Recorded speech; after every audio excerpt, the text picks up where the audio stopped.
అందరికీ praise lord. మీరందరూ బాగున్నారు కదా? మీరు పెడుతున్న కామెంట్స్కి ప్రతిరోజు మేము ప్రార్థన చేస్తూ ఉన్నాం.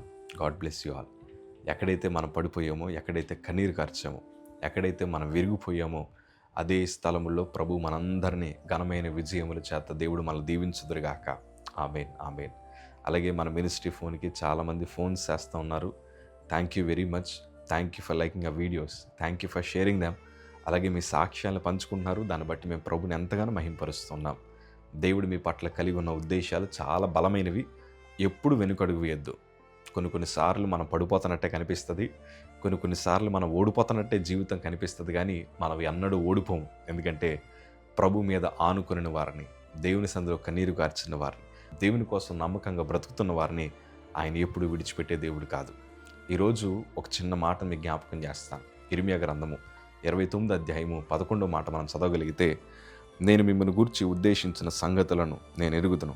రాబో కాలమందు మీకు నిరీక్షణ కలుగునట్లుగా అవి సమాధానకరమైన ఉద్దేశములే కానీ హానికరమైనవి కావు. ఇది యెహోవా వాక్కు.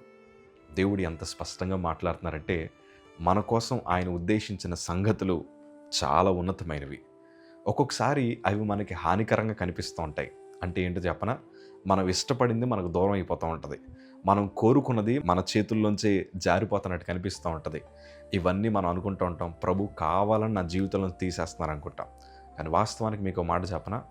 మనం ఒక వైద్యుడి దగ్గరికి వెళ్ళినప్పుడు మన శరీరానికి ఏదైతే హానికరమో, మన శరీరాన్ని ఏదైతే పాడు చేస్తుందో ఆ వైద్యుడు మనకి వైద్యం చేసి వాటన్నిటినీ మన శరీరంలోంచి ఎలాగైతే తీసేస్తారో దేవునికి బాగా తెలుసు. మనకి ఏది హానికరమో, మనకి ఏది లాభకరమో, మనల్ని ఏది సంతోషపెడుతుందో, మనల్ని ఏది గాయపరుస్తుందో మనకన్నా బాగా ప్రభువుకే తెలుసు. కనుక కొన్నిసార్లు కొంచెం కష్టమైనా కానీ దేవుడు మన జీవితంలోంచి చాలా తీసేస్తూ ఉంటారు. అందులో మనం ప్రేమించిన వ్యక్తులై ఉండొచ్చు, అందులో మనం ప్రేమించే ఉద్యోగమై ఉండొచ్చు, అందులో మనం ఆశపడుతున్న మన కెరీర్ అయి ఉండొచ్చు, అందులో మనం ఇష్టపడుతున్న మన కుటుంబమే ఉండొచ్చు. దేవుడు కొన్నిసార్లు కావాలని మన జీవితంలోంచి కొన్ని దూరం చేస్తారు. అది మన జీవితాన్ని హాని చేయడానికి కాదు, అది మన జీవితాన్ని బాగు చేయడానికి. ఈసారి దేవుడు ఏదన్నా చేస్తున్నా, ఒక్కొక్కసారి మనల్ని గాయపరుస్తున్నా, దేవుడు కొన్నిసార్లు మన జీవితంలో కొన్ని క్లిష్టమైన పరిస్థితుల మధ్య ఆయన నడిపిస్తున్నా ఒకే ధైర్యంతో ఉండండి. ఎందుకో తెలుసా? నా జీవితంలో ఏది ఉండాలో, నా జీవితంలో ఏది ఉండకూడదో నాకన్నా బాగా దేవునికి తెలుసు. కనుక మన జీవితాలను ప్రభుకి సమర్పించగలిగితే నిరీక్షణ కలుగునట్లుగా దేవుడు గొప్ప కార్యాలు, అద్భుత కార్యాలు ప్రభు మన జీవితంలో జరిగించబోతున్నారు. సో ఎదురు చూడండి, విశ్వాసంతో ఎదురు చూడండి. నాకు క్యాన్సర్ వచ్చినప్పుడు నేను అనుకున్నాను, ప్రభు మా ఇంట్లో ప్రార్థన పరులు కదా, నాకు ఈ క్యాన్సర్ ఎందుకు వచ్చిందో అన్నాను.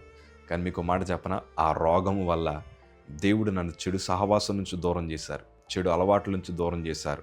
ఆ రోగాన్ని తగ్గించిన తర్వాత దేవుడు ఒక ఉన్నతమైన పరిచర్ని ప్రభు మాకు బహుమానంగా ఇచ్చారు. అంటే నేను అనుకున్నాను, ఆయన నన్ను గాయపరిచిన ఆ గాయం వెనకాల ఆయన దాచుంచిన మేలులు చాలా గొప్పవే. ఈరోజు నీ జీవితంలో కూడా దేవుడు అట్టి మేలులు సిద్ధపరిచారు. గనక ధైర్యంగా అడుగులు ముందుకేసుకుంటూ వెళ్ళు. యెహోవా ఈరే, ఆయనే అన్ను చూచుకున్న దేవుడు.